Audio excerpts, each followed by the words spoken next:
all so much for joining me this Friday evening, and we are excited to share with you this mini series with Mr. Igor Sushko. I said that right, Igor? Yeah. Yeah. So thank you so much. He's an American bulldog breeder for over 22 years with clients all across the globe, and he has been kind enough to join us for another awesome episode with Fridays with Igor. Hello and welcome. Scott, you want to take it away? I'm taking it, Colleen. Good evening, Igor. I know we will have a very interesting session tonight based on the preview you gave us. So without further ado, I know you got a lot to talk about. So why don't you go ahead and begin your presentation? Sure. So for tonight, we're going to focus on one specific dog that was who is owned in actually San Diego, an American bulldog from us. And it's really an interesting case study where I will actually show things on a timeline that had to be rebuilt to better understand what actually happened, and provide some insight to the owners with regards to the kind of veterinary malpractice that they experienced without realizing it. And it all started back in,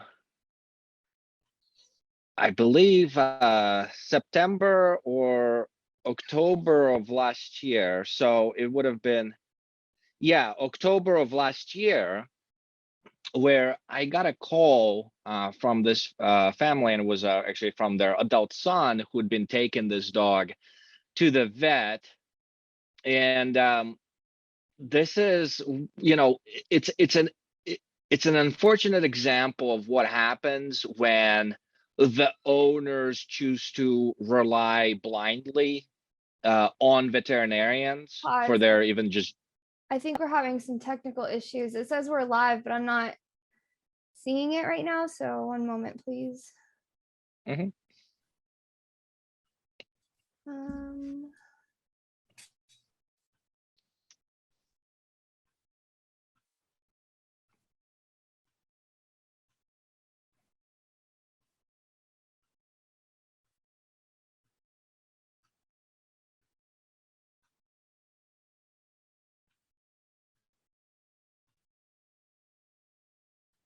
Oh yeah, I see that it's not actually on. All right, 1 second.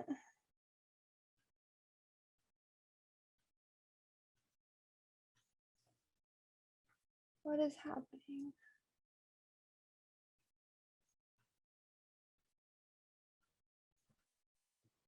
I just didn't want you to give away all this great information for it not to. No, yeah. I mean, do you want to, maybe we should all exit and try to restart it? Yeah, I just stopped the live stream, so I'm going to completely exit out of Facebook and see how we can get this up.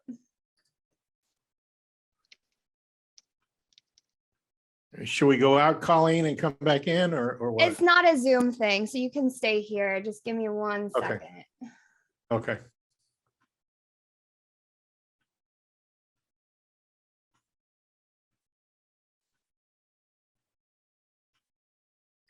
All right, let me re-input the stuff and restart the stream.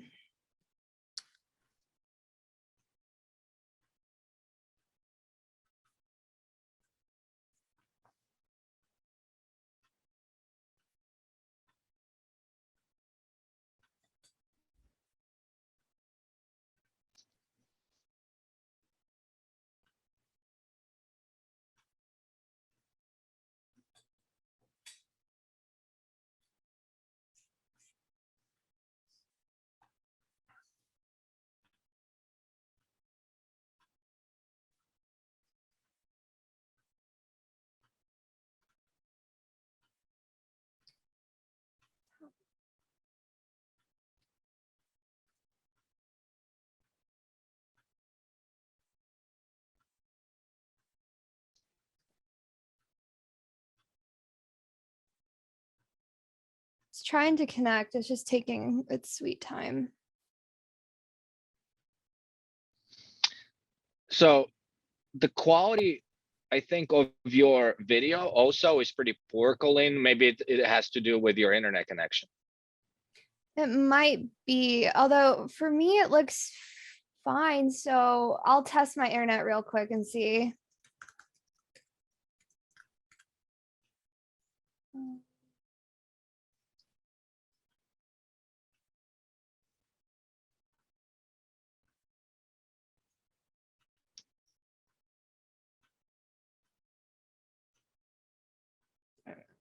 Put in the stuff one more time.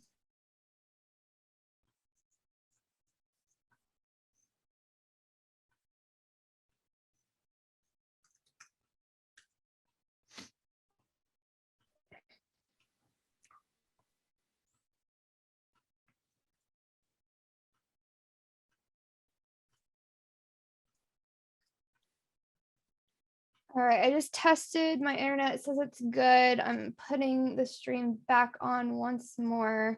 So we'll see if this works. And I'll wait till I see one person in the chat, or to at least make sure it started before I jump into an intro.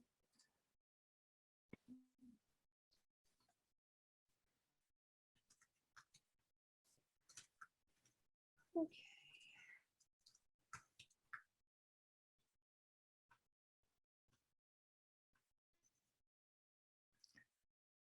Says meeting is now streaming live. Yeah, but it's not It's streaming not. on Facebook. Yeah. Oh, okay. Let's see.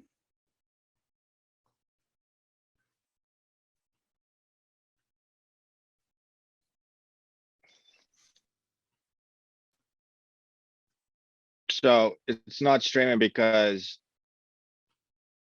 the link, it just says facebook.com/Joey's Legacy Book.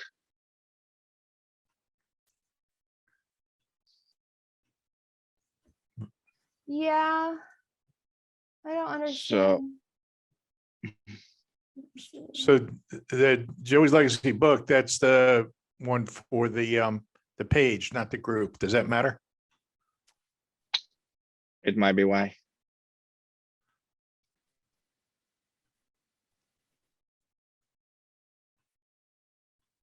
So it's not streaming. So I think the streaming link you provided on Zoom is incorrect. It should be to the group rather than the page. Yeah, I don't know how that worked because I don't even have that, the joyslegacy.com/book even in my browser, and I just straight copied it over. So I'm wondering how that even happened. But it's trying one more time. If not, I'll just if this doesn't work, then I will just stream live to our Facebook group. And then if you guys want to give the Zoom info, I think that would be fine, but I can at least go live on our Facebook group. It's just, this is a public page, so it takes a little bit more effort. Okay.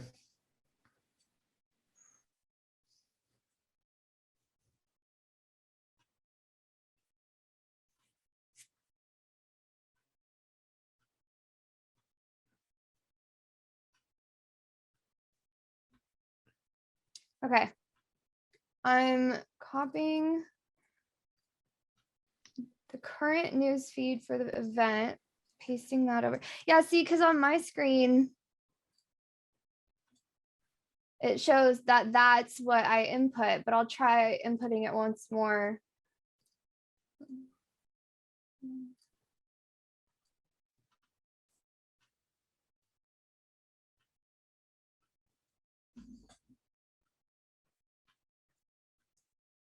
And that's the event page.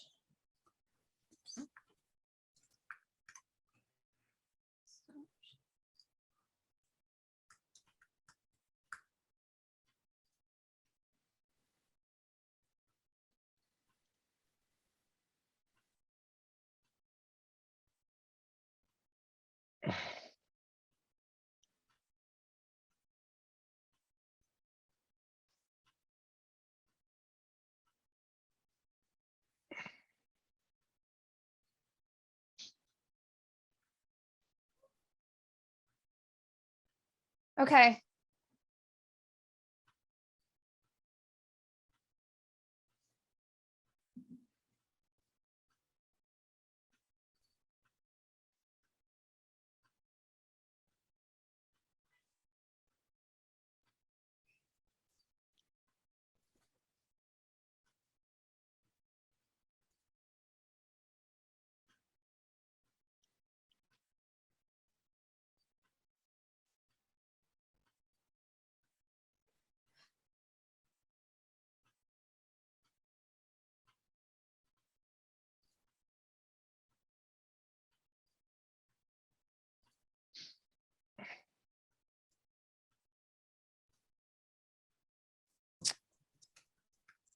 I think I got it. Let me just try one more thing.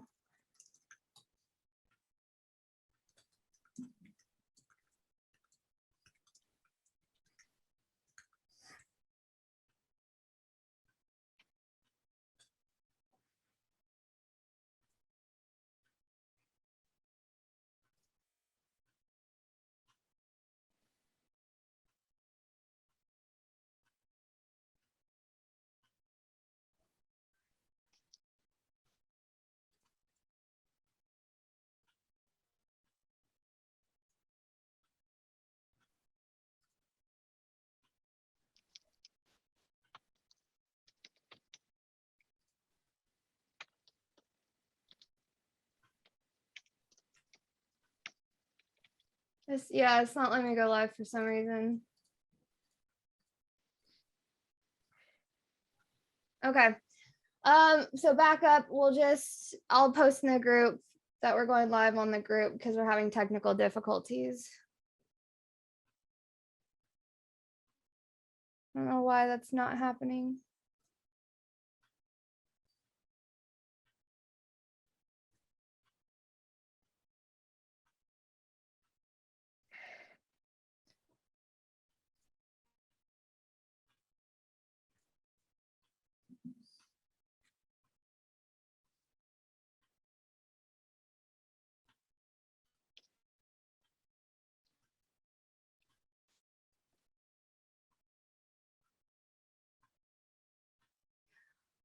Okay.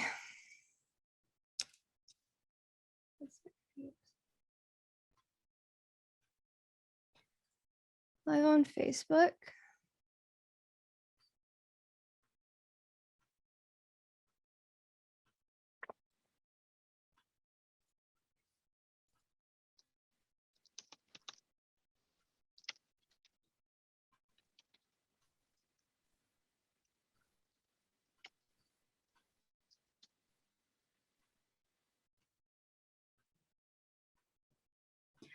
Here we go.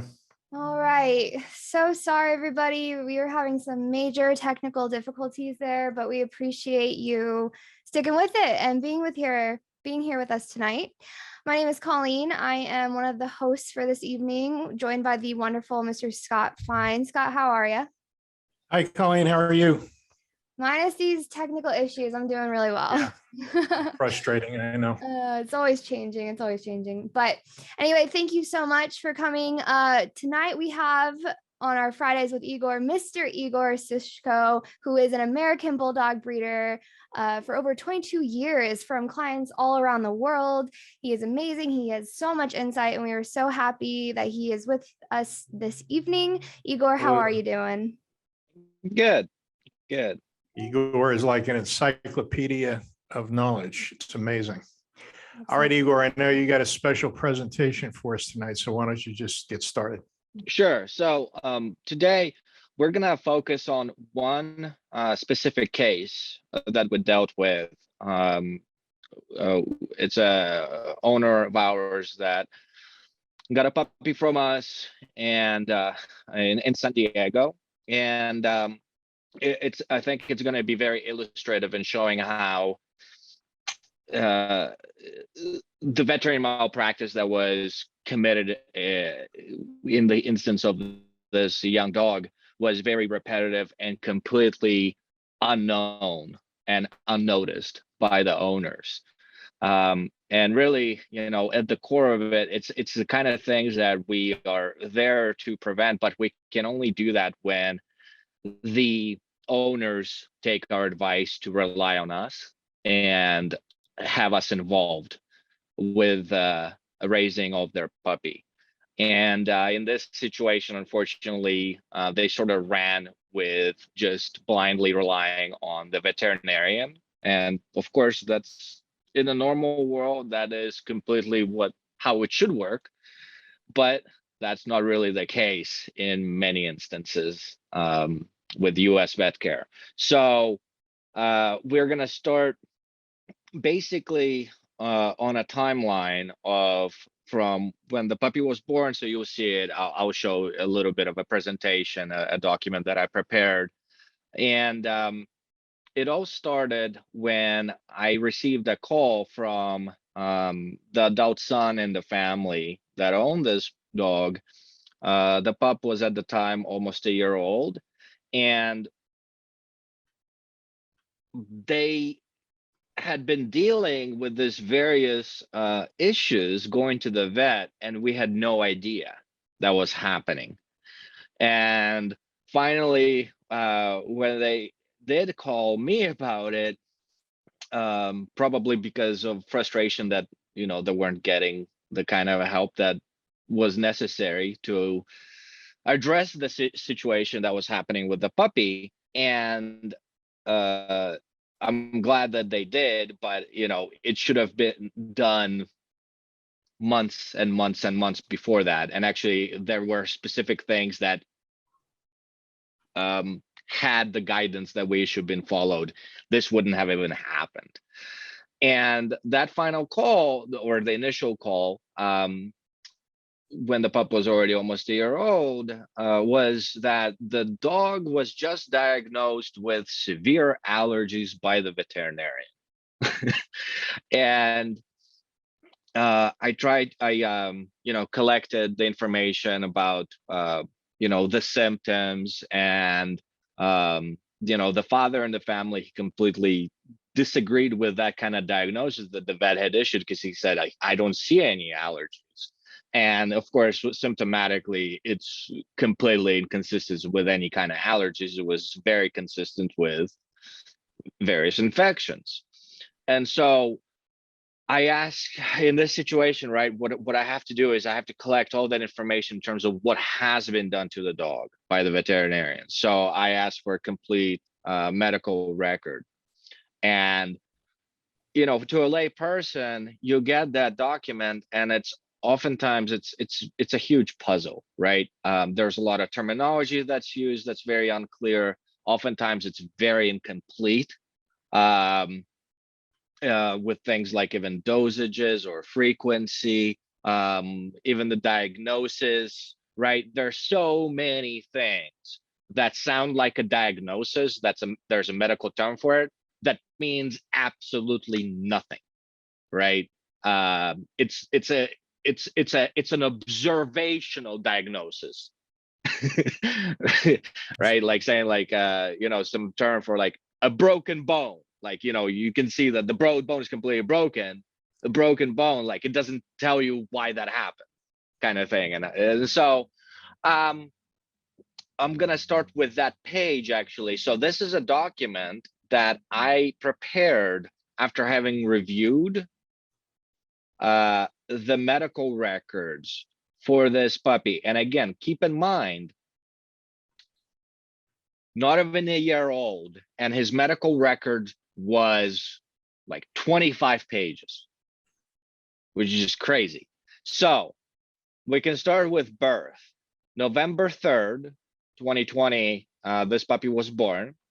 And we go through our typical regimen of, obviously not everything is going to be on here. Like, for example, like deworming that we would do, it's really not relevant to this, so it's not on here. But you see, like, so the vaccinations, and this is a vaccine that we use with our puppies. It's a more expensive vaccine, but it offers more protection. It's a very quality vaccine that we really like. So this pup was vaccinated twice, and then he was picked up by the owners from us at exactly 2 months old on January 3rd. So then the first time they went to the vet was on January 22nd. And here you see that they did a booster. And again, it's ambiguous because the vet record is ambiguous. I'm not sure which kind of vaccine they gave, right? Because like you see here, it's very specific. DAPPVL2 plus CV is the one that we do.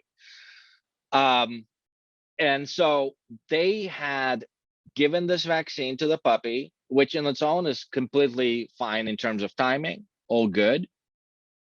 But at this visit, as it turned out, they upsold the owners to buy some kind of like a wellness package which they convinced the owners would be cheaper over time, and it covers all the expenses of vaccinations and things. So the owners purchased that, and my advice to our owners is always never buy any kind of wellness package from a vet. And this was one of the probably big reasons as to how all of this transpired. So the owners provided the medical record that we give to the owners when they pick up the puppy to the vet during this visit, which showed the fact that this puppy already had 2 booster vaccines for things like parvo, distemper, etc. So this third vaccine right here on January 22nd at 2.5 months old, this should have been it in terms of any kind of booster vaccinations for the puppy for the year. The next vaccine that the puppy should have received should have been on January 22nd of 2022. Instead, the vets vaccinated this puppy with kennel cough vaccine. And this is something that I think we touched on last time. Not very clear of this protocol that a lot of vets tend to follow. I think it seems to be more common maybe in California. The problem with this vaccine is that it can actually cause a kennel cough infection in the dog. And unbeknownst to the owners, it actually happened. So we'll get to that a little later. So same day, the medical record lists this puppy as healthy animal, according to the veterinarian. Because they purchased that wellness package, they got scheduled for another booster vaccine on February 3rd, which is not even 14 days, not even 2 weeks from the previous booster vaccine they received.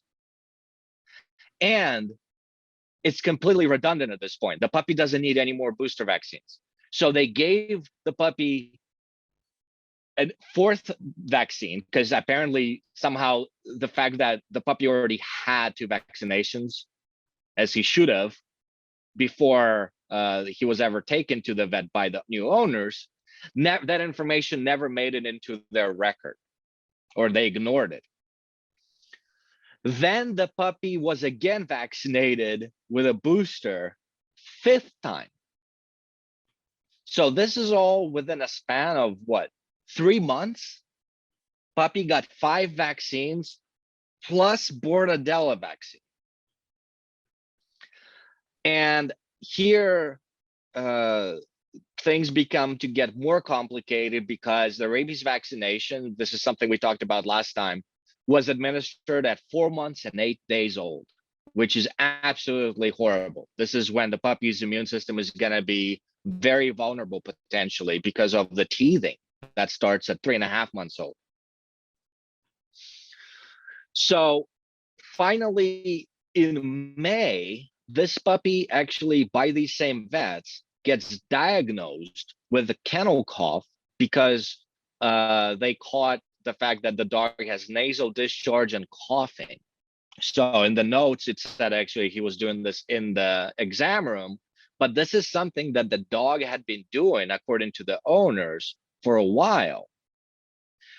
And of course, this retroactively means that these vaccinations, after the puppy was administered this kennel cough vaccine that he didn't even need because he's a pet at home and is not taken to like dog parks or encounter random dogs or is in kennel or anything like that. These vaccinations, so the booster number 4, booster number 5, the rabies vaccine, they were all done on a dog that already had kennel cough. And it went undiagnosed for months. So then he was prescribed an antibiotic, doxycycline, and some kind of quote unquote cough tablets that the owners decided not to even administer. And here you see other things already starting with the general health of the dog. The dog also had an ear infection at this point. And the vets use this medication called Clara, which is, I think it's pretty expensive, and it's done at the vet. And it's a syringe that's sort of packaged into the ear canal itself by the veterinarian. The problem is they administered this medication without ever diagnosing the type of infection that this puppy had in the ear. So then we can proceed to also, while this dog was already sick with kennel cough. So he's diagnosed with kennel cough on May 13th. He's also given Bravecto, like flea and tick medication, again, to a sick dog. Then the next medical record showed that 3 months thereafter, he is now being diagnosed with quote unquote allergy by this veterinarian, while also the medical record lists this dog as being a healthy animal. And he has bumps all over the body and different bumps on ears, according to the medical record. And he's administered Bravecto again, while the dog's immune system is absolutely going haywire. So you can see here in the red. Do you see my mouse by chance where I'm pointing? Yes. Okay. So you can see that essentially, like, every single visit that was made by these poor owners to the vet, the puppy's immune system was continuously compromised, right?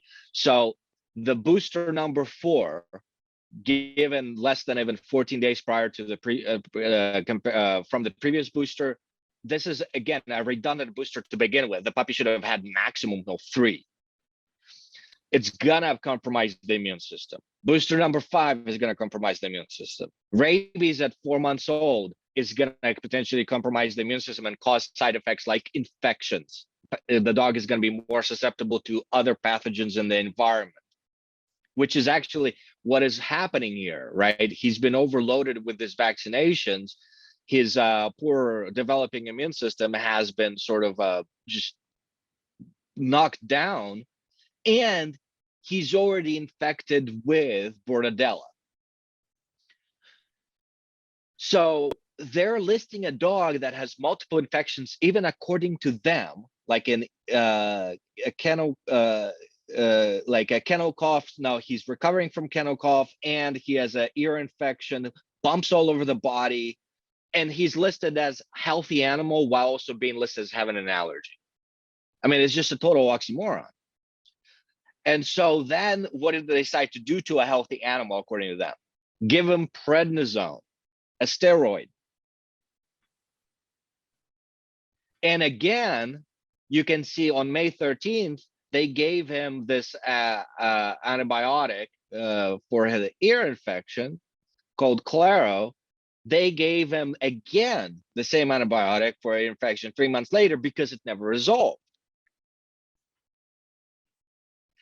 So the dog is continuing to suffer from these infections, and the medication they're giving the dog is not helping.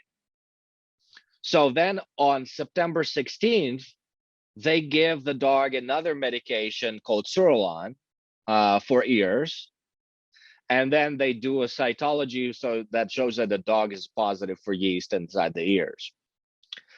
And at no point here did they ever do a culture to determine what the infection is inside the ear. So a culture would actually show you specifically what kind of bacteria is present, what strain of the bacteria is present, and what kind of antibiotics would be effective against that specific bacteria.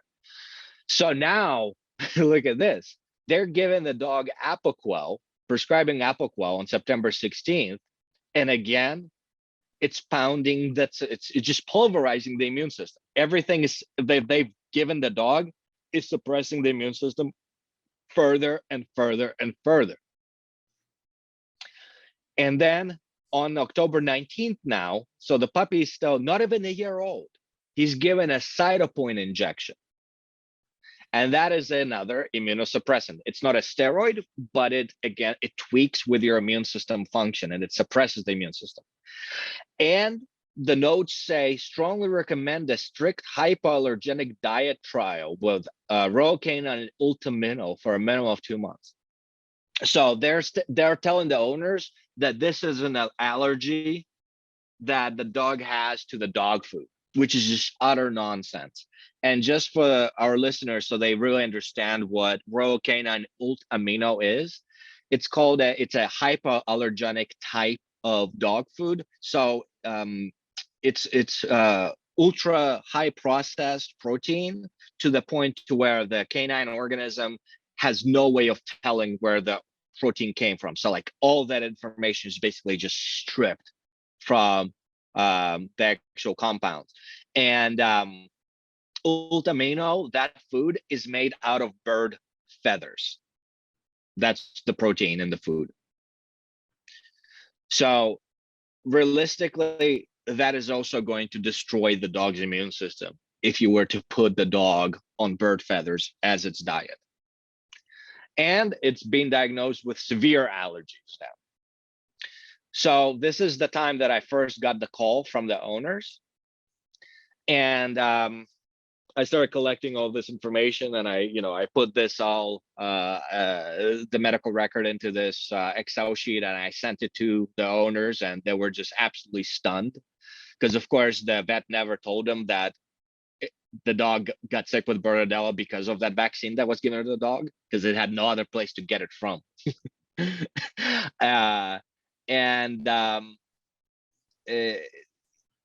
So another significant issue was that the dog had some kind of a growth, like about a half-inch size ear growth on its right ear, developing for a few months at that point. And in terms of symptomatics, right, the dog had inflammation and redness between the toes, like on all four paws, some redness around the genital area, and pretty significant inflammation and discharge, like brown discharge in the ears, and also actual red inflammation underneath the eyes. And so this is all very consistent with an infection that the puppy would have acquired. And those infections may not necessarily be very potent, but because the dog's immune system has been just pounded to nothing over all these administrations of redundant vaccines and administrations of vaccines done at the wrong time, vaccines that the puppy didn't even need, more than he needed in terms of the boosters, and even medications that were given, like antibiotics, like Claro, without actually diagnosing the bacteria that's present. You're just this is a compounding process of not even giving the puppy's immune system a chance to properly develop, especially with things like prednisone, right? A steroid is going to suppress the immune system very significantly. Apoquel is going to suppress the immune system. Cytopoint is going to suppress the immune system. So this is like a perfect storm on this poor puppy. And so we are in Las Vegas, they're in San Diego, and I started going through our regular process with them, right? Once I figured out what was all done to the dog, I explained how what was done incorrectly and improperly, and the owner was just in sheer shock once they received this spreadsheet. And he actually, I offered it to him, but I wasn't really pressing on it. I suggested him, right, if he really wants to take care of it, he could come here to Las Vegas from San Diego, take the pup with him, and I'll go to our vet that we do trust, that we can rely on here in Las Vegas, to get this all taken care of, to get this sorted out, because I told him he needs specific tests. He needs certain blood tests done. and he needs certain cultures, biopsy, the growth, all kinds of things done. And all those procedures, all those diagnostics, we can dictate it to another vet somewhere remotely, but who knows, they can even screw that up, of course. So he actually decided to follow up on that, and he came to Las Vegas, and I saw this poor dog. So at about a year old, we went on October 26th, where I actually saw everything that was going on with him. And immediately, of course, our veterinarian, Dr. Hack, said she clearly saw that there was just visible yeast inside the ears. There was obviously very strong suspicion for various bacterial infections all over his body. The large growth was biopsied on his ear. We also did a blood test to exclude sarcoptic mange, because some of the symptoms could have been potentially consistent with that. And then we put him on, first off, because he did have fungal growths, and especially not just the ears, but around his body. We did put him on fluconazole, which is an oral antifungal. And we waited for the culture results to come back from the skin scrapings and the ear that was done to determine what we would want to do with the specific bacterial infections. So we didn't jump the gun on like trying to administer antibiotics immediately. But one thing that we did do right at that visit, so as you can see here, right, this history is just littered with things that continuously suppressed and damaged his immune system. What we want to do with this kind of situation is we want to actually stimulate the immune system. So just like there are these drugs that are immunosuppressants, there are actually drugs out there in the world that are immunostimulants. They're not, I haven't seen any that are used here in the United States, unfortunately, but they do exist in Europe. And then some of them, they were even developed like in the former USSR, former Soviet Union, but also there are different European companies that do manufacture them. And there are a lot of studies on it. There's a lot of research on it. I think it's something that was, some of these they're called peptides, so it's like hexapeptides, polypeptides in terms of structures, and the mystery of how they actually work to stimulate the immune system exists. Like they can understand like sort of partially what it's doing in terms of the immune system response, but they don't understand why it's working, which is really interesting. But there's been a lot of efficacy and safety studies done on these drugs, and that have shown them to be completely safe. And so that is what we turn to in this kind of situation.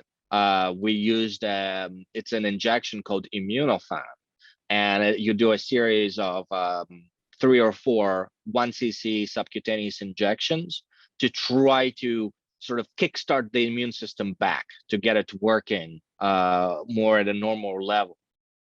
And so that is something that we did immediately that day before they drove back.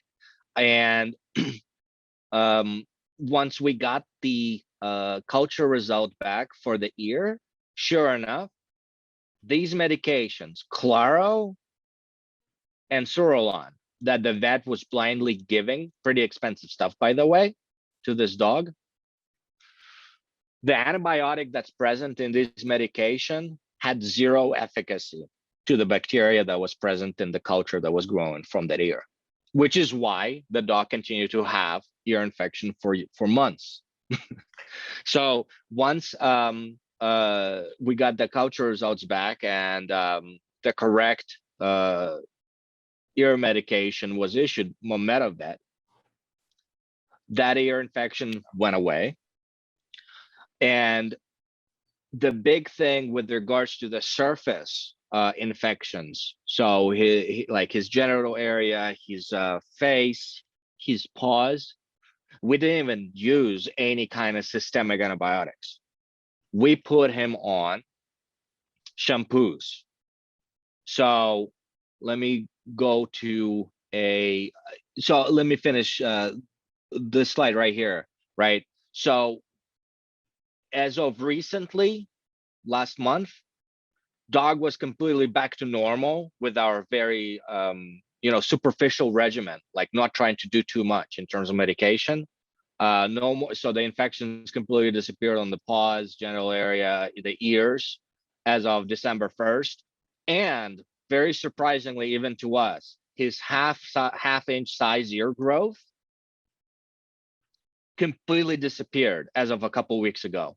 And I suspect it is highly likely due to the immunostimulant injection that we actually did on that puppy. Because if you think about it, these kind of growths, even they're benign, right? I think we covered a little bit last time. Your immune system is your protection from these kind of mutated, even skin cells replicating themselves, when in fact, in a healthy immune system, they're going to get zapped and they're not even going to be given an opportunity to replicate themselves. So once his immune system started its road on recovery from being suppressed for the first year of life, then the immune system was actually able to take care of that abnormal growth that he had on his ear. And this is right here an actual email that can you see everything? Yes. So this is an email that I sent to the owners that day, right? So explaining what our plan is with regards to getting this dog back to normal.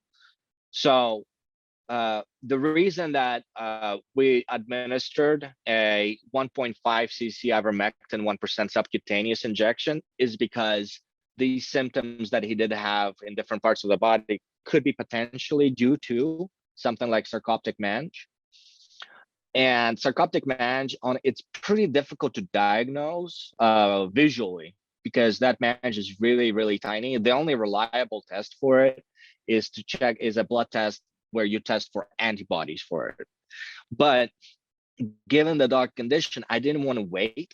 And in the case of ivermectin, it is something that has absolutely no side effects to a dog like an American bulldog. There are some breeds that have a genetic mutation where ivermectin can be deadly. So you have to be definitely careful with that. But in case of American bulldogs, ivermectin, it's a very safe drug, and it's an anti-parasitic. So one thing that I want to talk about specifically with ivermectin, there are, with the pandemic that's going on, there's been a lot of noise about people wanting to use ivermectin. So to give you a little bit of background about ivermectin, it was developed in Japan in the 80s, and it really is sort of it's a miracle drug when it came out. It's a very potent anti-parasitic, which means that it's effective against parasites, right? So like in the case of dogs, like heartworms, it can also have some effect against certain other types of parasites that are not necessarily in the heart, but even like mites, right? Mange, whether it's Demodex or Sarcoptic mange, maybe even some intestinal parasites. And its mode of function, I think this is really important to understand. Ivermectin is a neurotoxin. So it essentially destroys the neurology of the pest, right?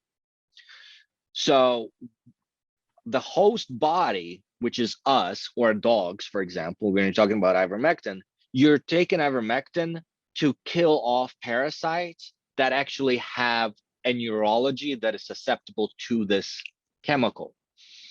And it is a poison that kills the neurology. Again, viruses do not have a neurology. Bacteria do not have a neurology. Any kind of fungus doesn't have a neurology. Neurology is it's a you know, it could be a premature type of it, but it's a brain essentially.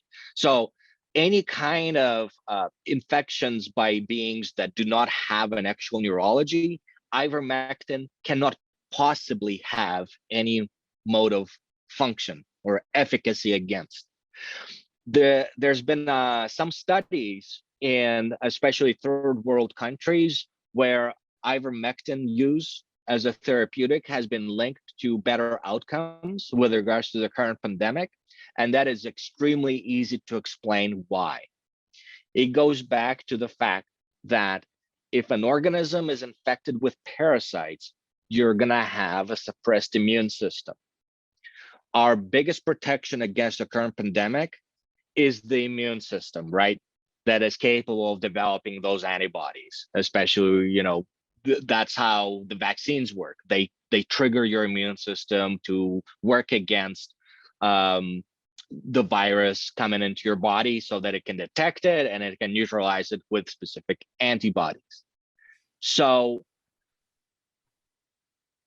if a organism has a parasite infection, which in humans is extremely common in third world countries, it's going to be much more susceptible to any kind of infection, whether it's bacterial, viral, or fungal, including the current pandemic, right?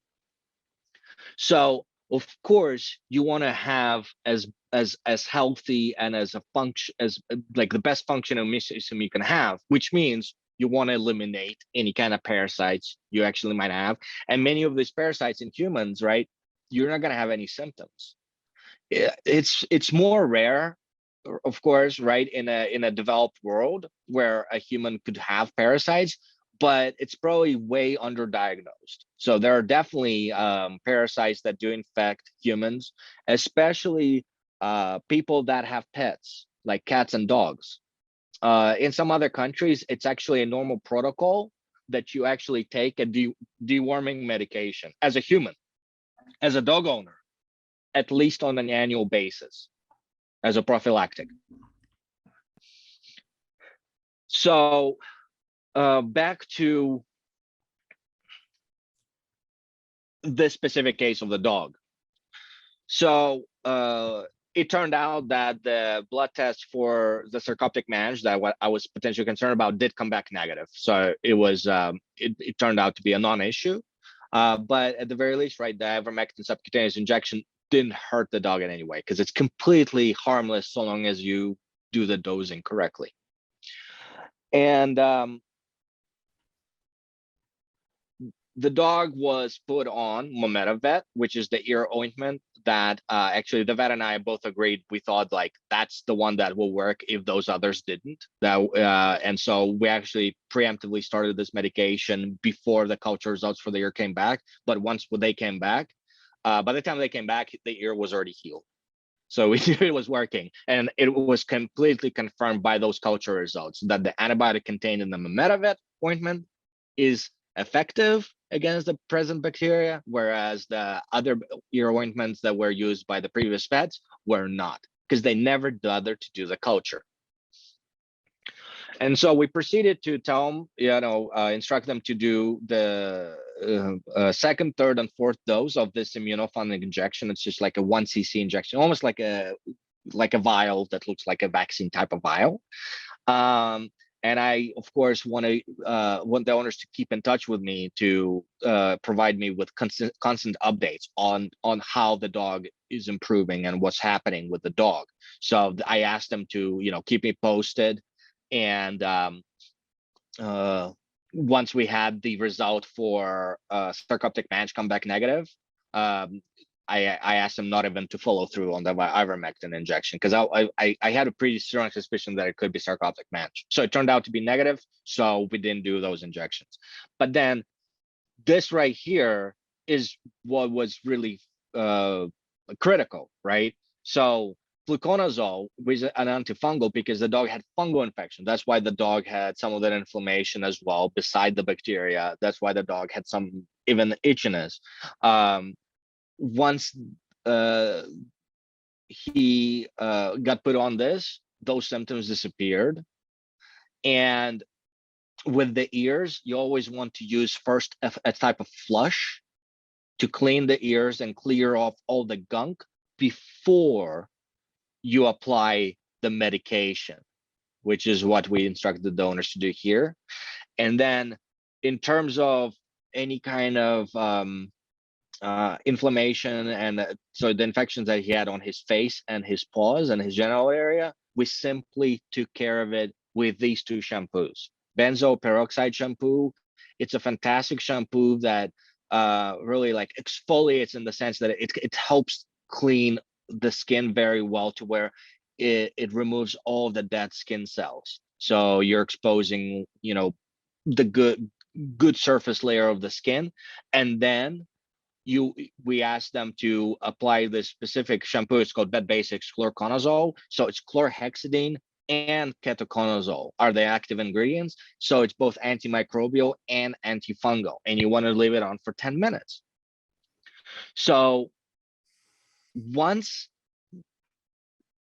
we actually had, you know, actual diagnostics done on the dog, and again, we didn't even, at the end of the day, we didn't even give the dog any kind of oral antibiotics for this case, because it was all superficial infections on the skin in terms of the bacteria that was diagnosed. It was 3 types of strains of bacteria that we found in terms of the culture.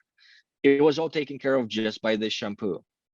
And we never switched them to any other food because there was no food allergy. And now the dog is completely normal, in full health. And again, shockingly, his entire half-inch size growth on his ear completely disappeared as well. It's amazing. That's That poor amazing. pup. Oh my goodness. I was really concerned. I was actually very surprised when we did, because we did complete blood count and blood chemistry blood tests on him when he came to us here to Las Vegas. I definitely thought, given that all these things that were done to him over the past, like the very first year of his life, 25 pages worth of medical records, I thought that he would have some abnormal blood test results. Thankfully, he didn't. And I think that really goes to show, you know, how resilient dogs are. And so that was very much a pleasant surprise. But, you know, observe how them going to the vet, right? You could already see where this dog was going to be, the trajectory of this dog with those other vets. It was going to be consistent, like constant immunosuppressive medication, whether it's steroids or Apoquel or Cytopoint, combined with bird feather diet and undiagnosed, untreated actual infections on the body of the dog, whether it be, you know, the groin area, the paws, the ears, right? So it's something that there's just absolutely no way out, because these vets they don't seem to have the very, you know, basic foundational understanding of how to practice medicine. Okay, Igor, I have a question. I think it's pretty obvious, but I'm going to state it anyway. So it's a fair statement that vet number 1 did nothing good for that dog. In fact, there appears to be obvious malpractice, negligence, et cetera. And the dog only started to improve when you got involved and your vet got involved. Is that a fair statement? Well, yeah, because we started literally doing the opposite, right?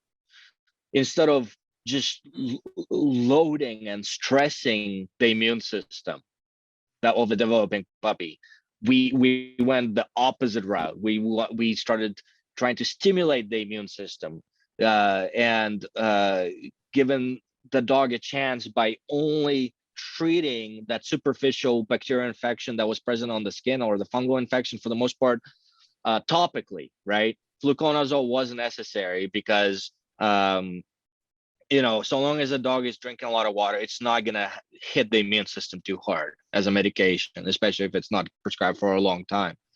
But it's a matter of being very careful with what you do with the things that a vet is doing, they always have to be very conscious of how is this medication or how is this vaccination going to affect the immune system of the puppy. And they always have to consider the timing of everything.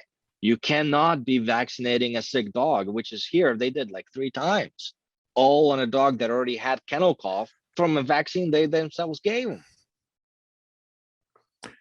Okay, I would like you to, after we get done here, after we wrap up, I'd like you to stick around for a few minutes if you're able. I want to talk to you about this case a little bit more. Sure. Okay. Okay. All right. So I guess that was very eye-opening, very interesting, and very sad in the beginning, happy at the end that you were able to intervene with your vet and get the right things done for the dog. That's wonderful. I think we all applaud you for that. Well, thank you.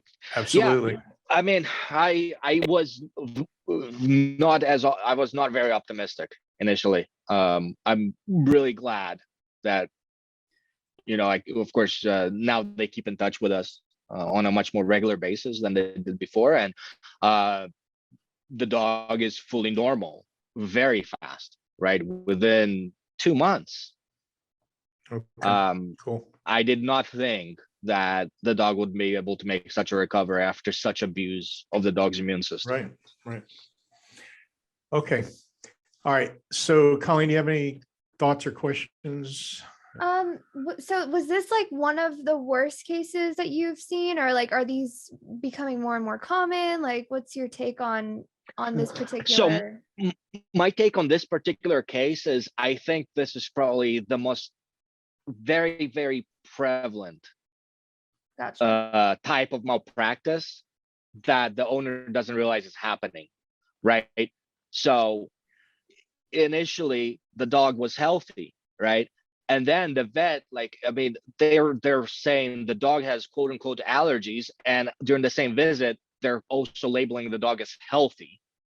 They're Right. prescribing that, they're giving the dog some kind of ear medication for an ear infection while the dog is quote unquote healthy. And they're giving other elective medicines like Bravecto during that same visit. Yeah. You know, it's those things.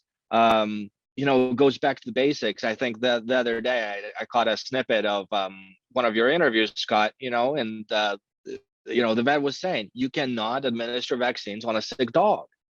And here, this was done in spades. Yeah. Sure was. And so this is a type, the kind of keywords here, right? Like prednisone, Apoquel, Cytopoint, ear infection. That stuff is so common, especially, I think it's going to be a very common experience for a lot of owners. And they have to understand that it all goes back to how, in many instances, right, how the vet has managed to really screw up the dog's immune system when it was a small puppy. That's because all these pathogens, right, they're very opportunistic, right? Like staph bacteria. It's a bacteria that's present on your skin at all times. It only becomes an infection when your immune system doesn't have the strength to actually neutralize that colony, neutralize that infection, right? Because you live in harmony with staph on your skin at all times. Same thing with, you know, yeast. We have yeast inside our organism, as do dogs. It becomes an infection when your immune system is compromised. So, right, it's not like so you have to think of it from those terms. If your dog is getting these infections, understand that the cause is that there's a problem with your dog's immune system. And for the most part, that problem with the immune system is almost like orchestrated by the carelessness of veterinarians. Mm. Yeah. Okay. All right. We're going to wrap for tonight. Igor, we'll see you next Friday night, right? Yeah, we'll check. I thought it might have been in 2 weeks, but yeah, we'll see. All right, if you're available, we'd love to have you. Yeah, no, next- I'll just have to check on the schedule. It's either going to be next week or the week after, for sure. Okay, that's fine. Okay. All right, so we'll say goodnight for now. Igor, hang around. I want to talk to you a little bit. And we'll see you Sunday night for Veterinary Tales. And don't forget to join us 8 p.m. Eastern. And I hope we see Igor next Friday night or the next Friday night after that, because tonight was really, really, really illuminating, very educational.